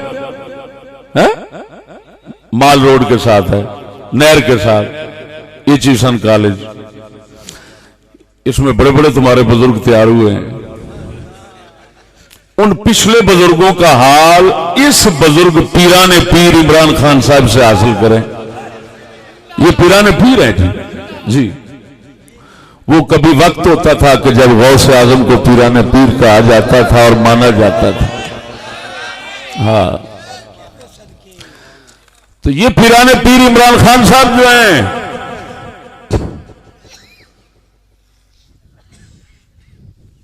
ये कह रहे हैं कि मुझे पाकिस्तानी ना बनाया गया। इसका मतलब पाकिस्तान के खिलाफ बनाया गया, मुखालिफ बनाया गया और दीन से दूर किया गया, और दीन से दूर होना कुफ्र है, ये तो सब बंदा जानता है। तो वो ये कह रहे हैं कि मुझे पाकिस्तान का मुखालिफ बनाया गया और दीन का भी मुखालिफ बनाया गया। वजीर आजम साहब कह रहे हैं एचिसन कॉलेज से जब मैं निकला फारिग होकर, जब बच्चा था तो उस वक्त पाकिस्तानी था, मुसलमान था। जब पढ़ के फारिग हुआ ना पाकिस्तानी रहा ना मैं मुसलमान, पता नहीं क्या बना दिया उन लोगों ने मुझे। ये वजीर आजम साहब की बयान का खुलासा समझो, वजाहत समझो, बात समझ आ गई कि वो ये कह रहे हैं। अब मेरे दोस्तों, मैंने सवाल किया कि बताएं, जो तालीम आप खुद तजर्बे से गुजर कर कह रहे हैं कि उन्होंने, उस तालीम ने हमें पाकिस्तान का मुखालिफ बना दिया और दीन का भी मुखालिफ बना दिया, तो फिर वो तालीम जिन इदारों में चलती है, वो इदारे पाकिस्तान में क्यों कायम हैं? आपने अभी तक एचिसन कॉलेज और स्कूल इस तरह के हैं जिनके बारे में आपको मालूम है ये पाकिस्तानी नहीं बनाते और दीन से भी दूर करते हैं। चलो, आपने अगरचे तमसीलन जिक्र किया एचिसन अपने का, तो है तो सही ना। तो इसी मनहज और तरीक पर चलने वाले जितने हैं उनको आपने खत्म नहीं किया, और आज तक तमाम हुकूमतें बंदूकें और गैर बंदूक सब इसको कायम रख के बैठे हुए हैं। तो इसका मतलब तो फिर साफ ये निकला कि आप कोई अपने बारे और हर दौर की हुकूमत के बारे उसने जन पैदा नहीं करना चाहते। आप हमेशा मुसलमानों को बदगुमान करना चाहते हैं कि ये आप जैसों के मुताल्लिक हमेशा इस बदगुमानी में मुब्तला रहे कि पता नहीं ये लोग है जी, ये पाकिस्तानी हैं कि नहीं है जी, ये पता नहीं यार ये खुदा रसूल इस्लाम को मानते हैं कि नहीं है। आप तो ये दावत दे रहे हैं, तो बताएं, आपका हक बनता है, अगर आप सही कह रहे हैं और फिर वाकई सही कह रहे हैं, तो फिर ऐसे इदारों को खत्म करके आपका फर्ज बनता है इन इदारों को खत्म करके आप पाकिस्तानी होने का भी सबूत दें और आप इस्लाम के दोस्त होने का भी सबूत दें। लेकिन इसके बरअक्स उल्टा जो लोग इन इदारों जैसे काम नहीं कर रहे, इन इदारों के साथ मुंसलिक नहीं है, आप तो उनको खत्म करना चाहते हो, इनको इनके साथ चलाना चाहते हैं। तो बताएं, आपका ये अमल और ये दावत है जी और ये बयान, ये क्या मुसलमानों के अंदर, खुसूसन पाकिस्तानियों के अंदर क्या गुमान पैदा करेगा, है क्या हाल पैदा करेगा, क्या कैफियत अंदर की होगी, हम बता तो नहीं सकते, लेकिन सवाल की सूरत में आपके सामने रख सकते हैं। बात समझ आ गई भाइयों? तो अब ये जब वो खुद कह रहे हैं कि पाकिस्तानी नहीं थे और दीन से भी दूर हो गए थे, तो इसका मतलब ये निकला स्कूल वाले तो फिर पाकिस्तान का दुश्मन बनाते हैं और दीन का भी दुश्मन बनाते हैं। ये तो हमारे वजीर आजम कह रहे हैं, और अगर का इनका भी ये बयान जो है वो खिलाफ हकीकत है और मुसलमानों के जज्बात जो है वो हुकूमत के खिलाफ भड़काता है ये बयान उनका, तो अभी तक तो उनको अंदर होना चाहिए था। मौलवी की तकरीर जो है वो बेचारे की, वो तो पता नहीं, वो शोला बयानी है। एक लफ्ज निकला है कि यार इसको तकरीर नहीं करने देने, इसको जिले में नहीं आने देना। क्यों भाई? ये शोला बयान है। क्या बात है यार, पता नहीं वो कौन सा इल्म पढ़े हैं ये लोग, हम तो हैरान हैं। शोला बयानी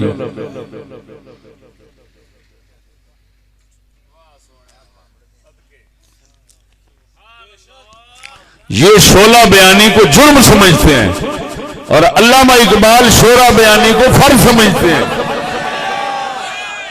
और फिर मुसव्विर पाकिस्तान है। देखिए चौधरी साहब अल्लामा इकबाल का सबसे पहले हवाला पेश किया है, जैसे चौधरी साहब के बयान में आपने सुना है। हमारे इकबाल फरमाते हैं वाए कौम में वो पुख्ता ख्याली न रही, वाए कौम में वो पुख्ता ख्याली न रही, बरकत तबई न रही, शोला मकाली न रही।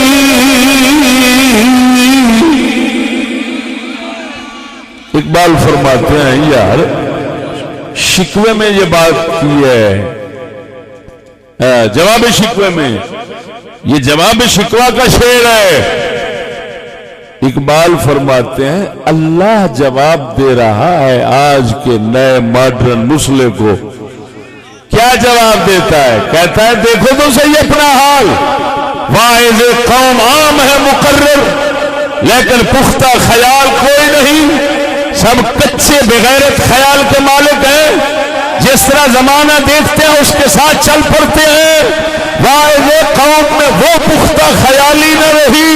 कौन सी वो पुख्ता ख्याली जो इमाम अहले सुन्नत, सहाबा किराम और ताबईन, तबा ताबईन, सलफ सालेहीन के अंदर थी, जो बयान फरमाते थे तो हालात को बदलते थे, हालात के साथ नहीं बदलते थे।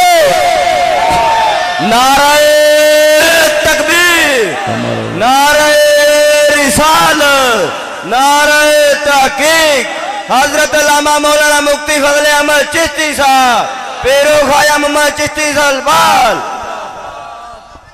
नारे तहकीक, नारे रिसालत, खिलाफत मुआविया, खिलाफत मुआविया, सियासत मुआविया, पीरो मुर्शद ख्वाजा शफी लजपाल, हजरत अल्लामा मौलाना मुफ्ती फजल अहमद चिश्ती साहब।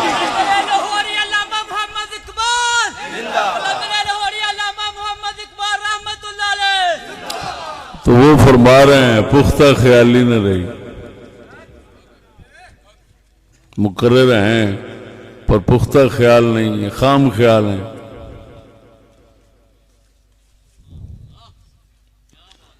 पंजाबी में जिसको कहते हैं बेगैरत।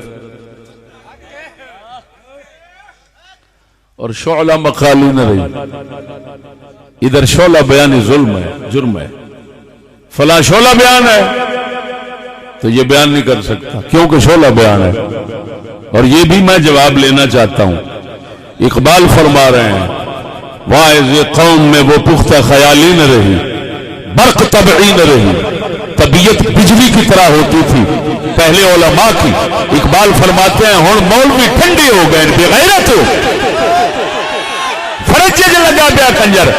इकबाल कह रहा, मैं नहीं कह रहा। बर्क तबई न रही, बर्क कहते हैं बिजली को, तबीयत में बिजली नहीं, करंट नहीं, जो बातल को जला के रख दे वो चीज नहीं इनके अंदर। बर्क तबई न रही, शोला मकाली न रही, जो बयान था वो शोले गिराता था, बातिल पर आग बरसाता था। और मैं पूछता हूं शोला बयानी अगर जुर्म है तो इकबाल की नजर में फर्ज क्यों है? हक की उबा बादल की शाम।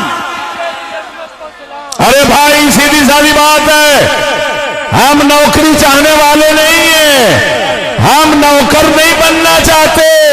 हमारा इस्लाम किसी निजाम कुफ्र का नौकर बनने की इजाजत नहीं देता, बल्कि खुद इस्लाम हाकिम है और अपनी हुकूमत की खिदमत करने का हुक्म देता है।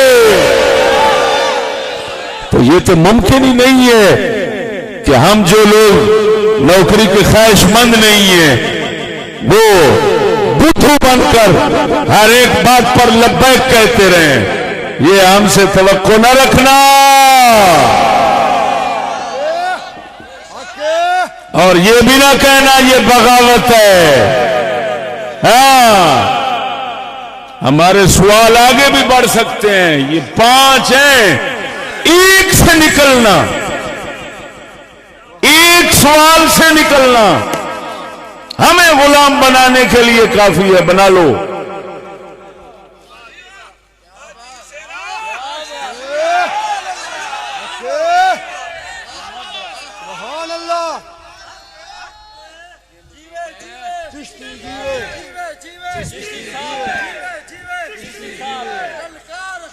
अल्लाहु अकबर। ये क्या बुखारी मुस्लिम में नहीं आया? क्या ये कुरान में नहीं आया? अल्लज़ीना युबल्लिगूना रिसालातिल्लाह।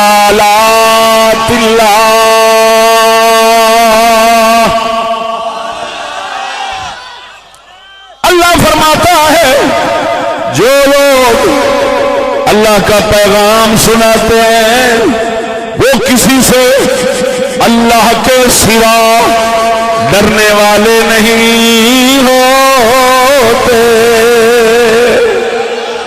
यही तो शोला मकाली है।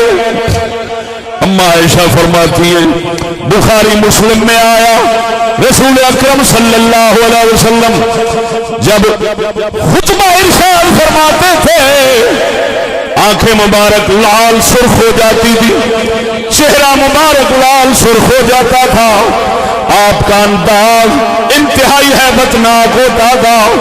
ऐसे लगता था आप बहुत बड़े अजाब और खौफ मुसीबत से बचाना चाहते हैं और डरा रहे हैं।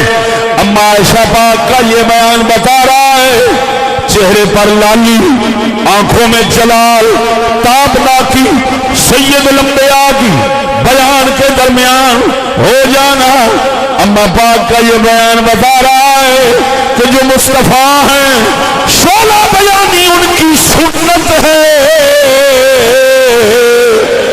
इसी वजह से इकबाल फरमाता है, अल्लाह कहता है जवाब शिकवा में, ओ माडम सकूली, तू कहता है अल्लाह तूने सब कुछ अंग्रेजों को दिया, हमको कुछ नहीं दिया।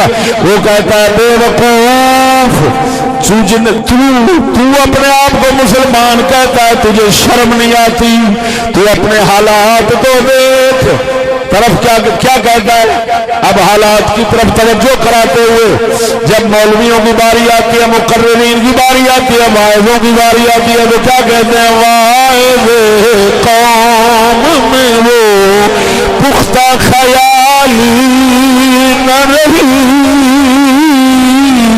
वाइज कौम में वो पुख्ता ख्याली न रही, बर्क तबई न रही, शोला मकाली न रही।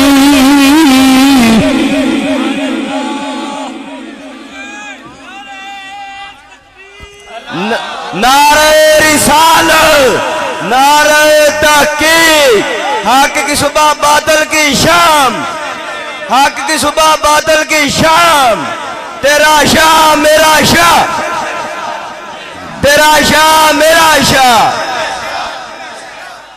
मुसलमानों, दूसरा सवाल समझ आ गया होगा कि बताएं, जब आपके कॉलेज यूनिवर्सिटियां आप खुद कह रहे हैं कि वो पाकिस्तान का भी मुखालिफ बनाती हैं और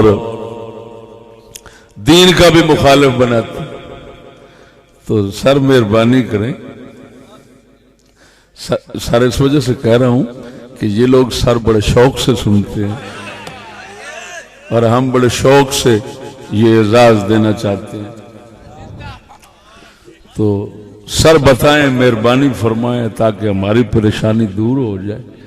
हम आपके मुल्क के शहरी हैं, टैक्स अदा करते हैं, आप जितना मर्जी लूटते हैं, हम कभी आपका शिकवा नहीं करते। आपने जितना महंगाई कर दी है, टैक्स बढ़ा दिए हैं जो, और हमारे मौलवियों के पास खालें आती थी, आपने उनको रद्दी करके फेंक दिया है। अपनी हर चीज बढ़ा दी है उनकी। वो बेचारे पहले तो पाबंदी लगा दी कि इकट्ठे नहीं कर सकते, कोई करेगा बगैर मंजूरी के तो अंदर चला जाएगा। अब तुमने दूसरा कदम ये उठाया कि उनकी कीमत ही इतना कर दी कि सिवाय रूढ़ी के फेंकने के कोई काम ही ना करे। मेरे पास खाल लाए, मैंने कहा कहां से आए? कहने लगा जी सुंदर परली तरफ से आए। मैंने कहा बेवकूफ, कितना तेल लग गया मोटरसाइकिल का? तो ये तो तेरे मोटरसाइकिल के तेल की कीमत ही पूरी नहीं करेगा, और इसकी मेरे पास रखने की सिर्फ एक जो है वो सहूलत मुझे हासिल हो जाएगी कि ये बदबू पैदा करेगा। तो मेहरबानी कर ये बदबू अपने घर में फैला, मुझे जरूरत नहीं है। वो लेकर चला गया। अगली बात मैं नहीं सुनाता। हाँ वो चलो कह ही देता हूं। वो गया और पीछे से डाला आ गया कि तुम खालें इकट्ठी करते हो। मैंने कहा वाह मेरे परवरदिगार, खुदा जाने किसी ने भेजा है क्या किया है, पर हमारा खुदा भी हमारे साथ रहता है। अल्लाह के करम फजल से डाला आ गया जी। हाँ जी तुम खालें इकट्ठी करते हो। मैंने कहा जी तौबा तौबा तौबा, ये जुर्म हम कर सकते? तौबा तो खाल इकट्ठी करना इतना बड़ा जुर्म, अल्लाह। तो दूसरा सवाल समझ आ गया कि नहीं, कि बताएं फिर वो तालीमी इदारे सारे कायम हैं और रोजाना फिर इसी तरह के बन रहे हैं जो आपके बकौल पाकिस्तान के मुखालिफ भी बना रहे हैं और दीन के मुखालिफ भी बना रहे हैं, दीन के भी मुखालिफ बना रहे हैं। तो बताएं ऐसे इदारों का रोजाना आप बंदोबस्त बढ़ा रहे हैं, और जो लोग इनके साथ मुल्हक नहीं होना चाहते वो पाकिस्तान के वफादार और दीन के वफादार बनना चाहते हैं, आप उनको उन लोगों के साथ शामिल करने पर क्यों मजबूर करते हैं, क्यों दावत देते हैं? तो इसका तो फिर हमारे दिल के अंदर एक बदगुमानी पैदा हो जाएगी। तो इसका वो बदगुमानी पैदा करना फिर मकसद होगा। वो बदगुमानी यही होगी कि यार ये लोग खुद तो कह रहे हैं कि पाकिस्तान का भी मुखालिफ बनाते हैं ये इदारे और दीन का भी मुखालिफ बनाते हैं, तो हम क्यों मुखालिफ बने? यार ये कैसे लोग हैं यार, ये पाकिस्तान के भी दुश्मन है। ये तो ख्यालात हमें आएंगे। तो आप ऐसे ख्यालात पैदा करने का सबब जो हमें दे रहे हैं, तो बताएं कौन सी नेकी कमा रहे हैं?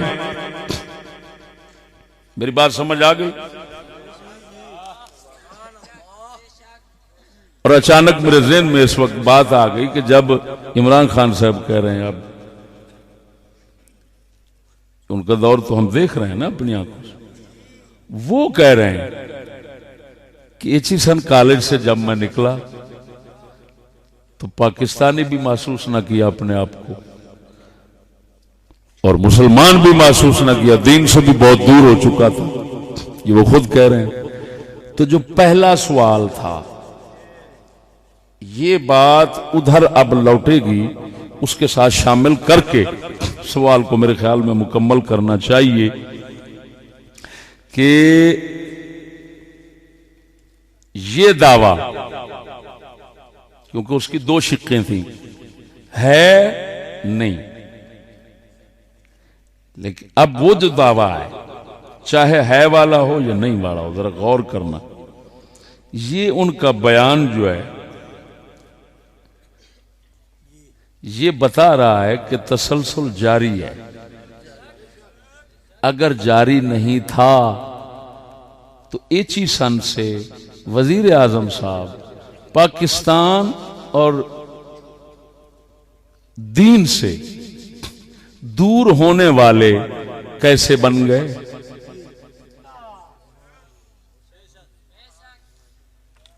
इसका मतलब है तसलसल जारी है। इसको पिछले सवाल के साथ मिलाना चाहिए। तीसरा सवाल अब आ जाता है मेरे भाइयों, तवज्जो जरा।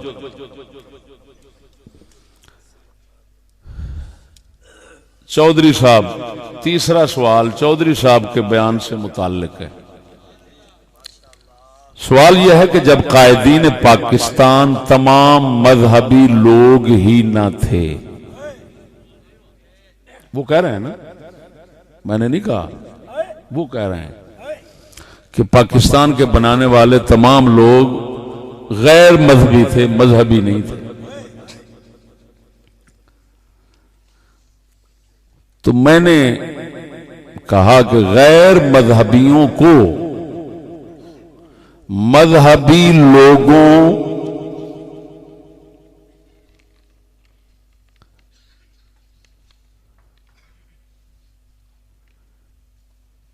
मजहबी लोग ही ना थे जब कायदे, सवाल यह जब कायदीन पाकिस्तान तमाम मजहबी लोग ही ना थे, तो मजहबी लोगों को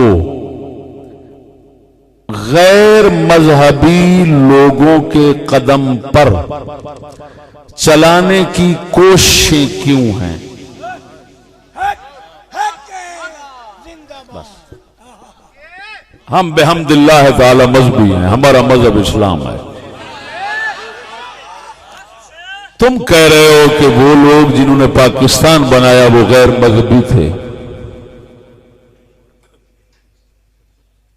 तो अब हमारा सवाल यह है कि जब वो गैर मजहबी थे और हम दावे से कहते हैं हम मजहबी हैं, तो फिर हम मजहबियों को गैर मजहबी लोगों के साथ चलने, उनके कदमों पर चलने, उनके निजाम में शरीक होने की दावत क्यों दी जाती है? इसका मतलब है तुम लोग हमें भी गैर मजहबी बनाना चाहते हो। कोई आ गई है समझ? नंबर 4, सवाल यह है कि गैर मजहबी लोग मुसलमान होते हैं? मैंने सवाल किया है, उनसे किया है कि वो कह रहे हैं गैर मजहबी लोग थे, तो मैं पूछता हूं गैर मजहबी लोग मुसलमान होते हैं? मुसलमान तो मजहबी होते हैं। तो बताएं आप अपनी जबान शरीफ से अपने पाकिस्तान के बनाने वाले बुजुर्गों को गैर मजहबी कहकर क्या ओहदा दिया, क्या लक़ब दिया, क्या फतवा लगाया? ये भी जरा सोचिए, इसका जवाब देना है। हम जानते हैं गैर मजहबी काफिर होता है। दुनिया में 2 ही मजहब है, एक कुफर का मजहब है, एक इस्लाम का मजहब है। जो इस्लाम को मानने रखने वाला है वो मजहबी है, जो नहीं मानने रखने वाला वो गैर मजहबी है। तो जब वो गैर मजहबी हैं तो बताएं उनको आप क्या कह रहे हैं? अफसोस ये है कि एक तरफ कायदीन कहते हैं और दूसरी तरफ उनको गैर मजहबी कहते हैं, और फिर कहते हैं मुसलमानों के कायद हैं। क्या मुसलमान कौम का कायद गैर मजहबी हो सकता है?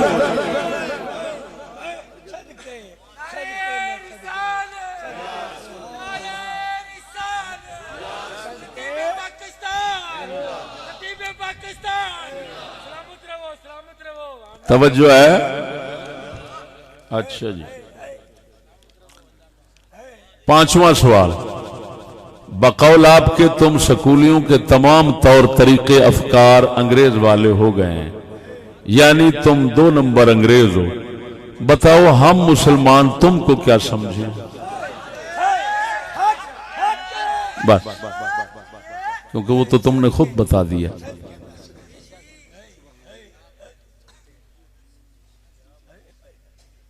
जाहिर है जब वो साफ कह रहे हैं कि फिक्र अमल में अंग्रेज हैं, तो सवाल ये है कि अब हम आपको क्या समझें। अगर हम आपके मुताल्लिक ये अकीदत रखें कि आप हजरात मुसलमानों की नहीं अंग्रेजों की सोच और अमल तौर तरीके अपनाने वाले हैं, तो फिर हम मुजरिम तो न बनेंगे, क्योंकि हम तो हकीकत कह रहे हैं।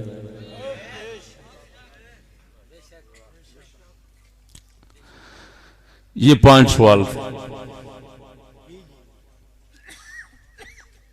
यहां बैठे हुए सिराजुल हक वजीर मालियात के बयान को भी मद्देनजर रखते हुए एक सवाल और उठाता हूं।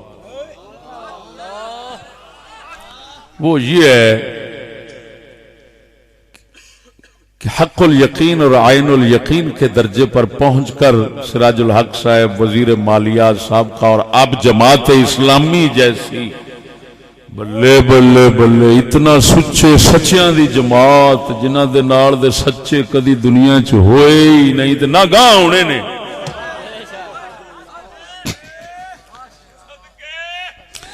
इहो जिहे सच्चे लोग जिहड़े ने उन्हां दे अमीर ने।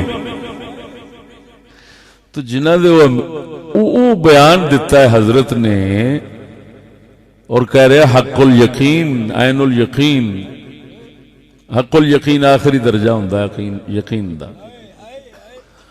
तो हक़ुल यकीन के दर्जे पर पहुंचकर हजरत बता रहे हैं कि जो हमें कर्जे मिलते हैं, इमदादें मिलती हैं, अल्लाहु अकबर कबीर। जानवाल ने अंग्रेजों ने साफ कह दिया तुमने तस्वीरें उतार ली औरतों की बोर्डों से, तो इमदाद कैसे मिलेगी। अब अगले लफ्ज सुनो क्या उसने कहा कि इमदाद अगर लेना चाहते हो तो फिर अकीदा भी हमारा होगा। ये लफ्ज अगर अकीदे के उसके बयान में ना हो मैं नाक कटा दूंगा। आपने सुने हैं, महफूज हैं। ये न समझना बोलने वालों, तुम्हारे अल्फाज हर मुसलमान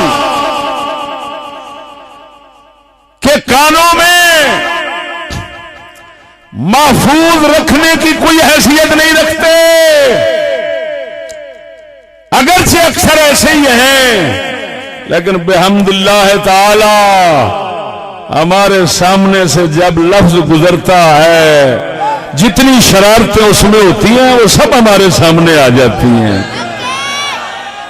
अब ये क्या लफ्ज है बताएं कि उसने कहा कर्जे लेते हो, अगर कर्जे लेते हो अकीदा हमारा रखना होगा, कल्चर तहजीब हमारी, औरतों को इसी तरह बरसरे बलजार रखना होगा। तो इसका मतलब दूसरा यही निकलता है कि ये पुरानी बात लॉर्ड मैकाले ने नहीं की, वजीर आजम साहब भी सच कह गए, वजीर मालियात साहब को फिर तो आपको पता है वो सच्चों वाली शक्ल बनाकर रहते हैं, तो उन्होंने तो फिर कमाल ही कर दी। वो कह रहे हैं भाई वो करना तब देंगे जब अकीदा उनका हो, तालीम उनकी हो, तालीम उनकी हो, सब कुछ उनका हो। तो एक तो पहले पिछले सवाल की तरफ चले, मालूम हुआ वो लानती तसलसल काफिर बनाने का जारी और सारी है, लानती बगैरत बनाने का जारी और सारी है। ये वजीर मालियात का बयान है ये पैसा सिर्फ इसी शर्त पे मिलता है। अब मैं पूछता हूं बताओ, हम तो लानत भेजते हैं ऐसी सड़क पर, ऐसी कोठी पर, ऐसी इमारत पर, ऐसी गाड़ी पर, ऐसी तरक्की पर जो इंसान को बगैरत दल्ला लानती फरंगी का हम नवा बनाए। हम मुस्तफा की गुलामी में और अपने इस्लाम में हर गुर्बत, हर फकीरी, हर तंग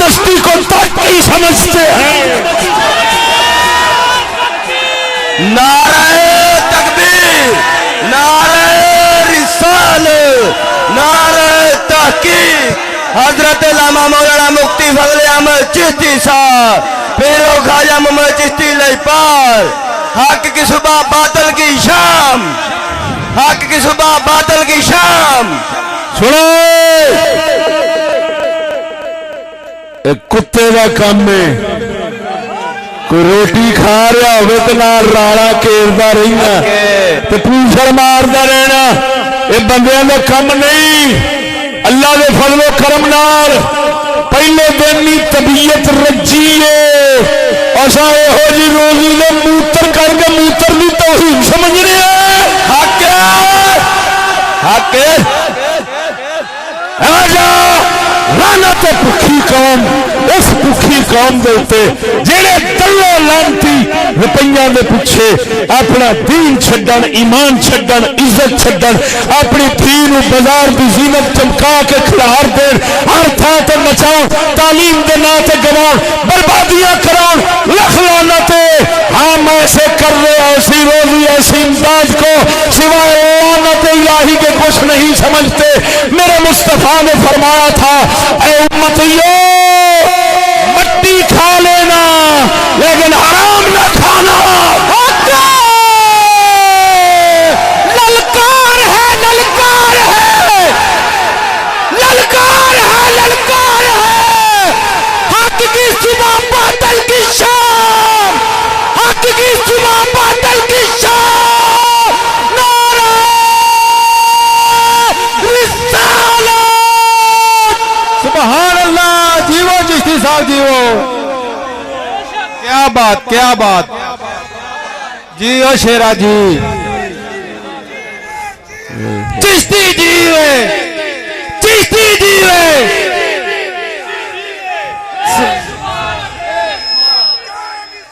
बेशुमार बेशुमार सुभान अल्लाह जिंदाबाद। हम तुम्हारे साथ हैं हम तुम्हारे साथ हैं हम तुम्हारे साथ हैं। क्या बात ਤੁਹਾਡੇ नारे की मेहरबानी जीवो मैं पहले ही आखिया सी हर कोई अपने पैरों ते रहे तो घर बैठा रहे। मैं वो चवल मौलवी नहीं जरा बंदे भी मरावा तो यहूदी की झोली क्यों के पैरों च फिर डुग जावा ये साडे कोल हो सकता ही नहीं। असीं हजूर के जोड़े पाक का सदका ऐसा इल्म और फिक्र रखते हैं पूरी दुनिया के शैतानों को नचाना जानते हैं। हमें नचाने वाला कोई पैदा नहीं हुआ ना ही हो सकता अल्लाह के फजल से। बेशक बेशक बेशक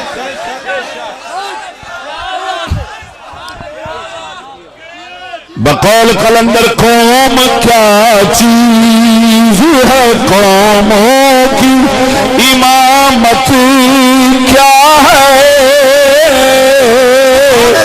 कौम क्या चीज है कौमों की इमामत क्या है इसको क्या समझे ये बेचारे दो रकात के इमाम।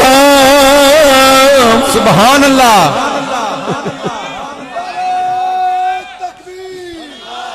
सुनो कोई सानू यजीदी आखी जाता है कोई काफिर आखी जाता है बुलिया आशिक होयो रब दा होई मलामत ला।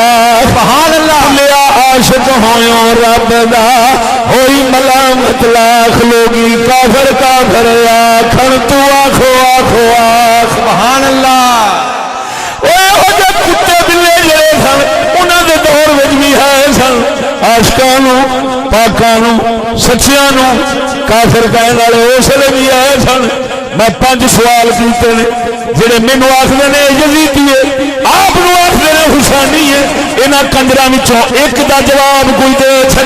सुभान अल्लाह जीवो जीवो साहब जी क्या बात। तू हुसैनी बनना मैनू यजीदी कहना हुसैनी आ इन्होंने 5 एक का जवाब तू दे। सुभान अल्लाह तेरे प्यो नू नहीं आना जम जम के हजार बार। क्या बात क्या बात जिंदाबाद जिंदाबाद चिश्ती जीवे। मेरा दस्तूर गया दोस्तों पहले दिन तो हक का ऐलान किया है, दुनिया मुखालिफ हो गई है, मुखालफत वध गई है, हर पास टर टर शुरू हो गई, असि होर पक गए हैं। सुभान अल्लाह, सुभान अल्लाह। होर तेज की, असा होर पक गए हैं। असा सिर्फ पकना जानने, कच्चे होना नहीं जानते, तो ना पिछा हटना जानने। अल्लाह समझ आई नहीं? मत कोई आके किसी यजीदी चाह के आते असी जनाब होना की हुण की बुनेदा, इहो जिहा बांदर जिहड़ा वो साडे नाल लगे ही ना। सुभान अल्लाह। ला यखाफून लौमत लाइम, अल्लाह फरमादा ईमान वालियां दी एक शान है, केड़ी मीणे ते ताने मारन वालियां दी जरा भी परवाह नहीं करदे। सुभान अल्लाह। क्या बात। जो मर्जी आखी जान, असा अल्लाह के फजल नाल कदम अगेरे रखना है। बेशक।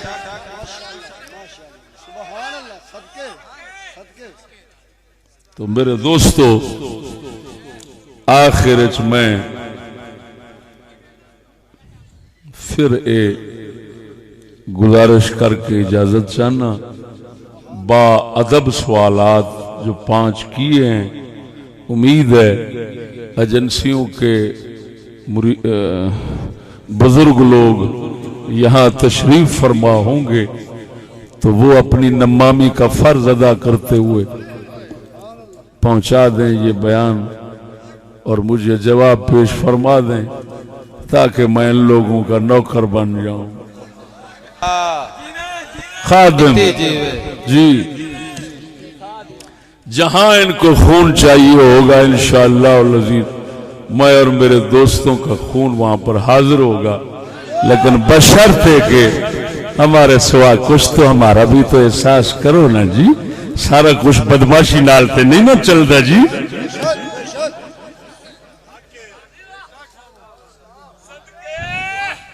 सुभान अल्लाह। हम लड़ना नहीं जानते ना, मरना तो जानते हैं। सुभान अल्लाह। हम लड़ना नहीं जानते, और अल्लाह के फजल से मरना जानते हैं।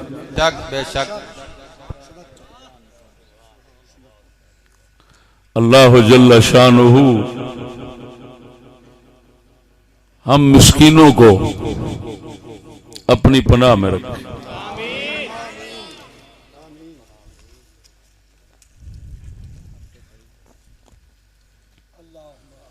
हम शोला बयान जरूर हैं, लेकिन जो जमातें तंजीमें हुकूमतों की बगल में रहती हैं, उन जैसा फसाद करने को बर्दाश्त नहीं करते। फसाद करने वाले नहीं हैं, शोला बयान है लेकिन शैतान नहीं है, ये ज़हन में रखना। बेशक। शैतानों को बगल में रखना और शोला बयानों को जिले में आने से रोकना, ये सिर्फ और सिर्फ दोस्तों तक कुछ हकीकत खोलने के लिए बात कर रहा हूं, वरना शिकवा शिकायत नहीं है। हाँ जी, महल्ले शिकायत कुछ और लोग होते हैं। अल्लाह जल्ल शानो अमल की तौफीक बख्शे। आपने शरफ में बहुत कांगा जिने सी रह रहे हैं, शरफ में 50 साल बाद कांग जिने सी रह रहे हैं, इस तरह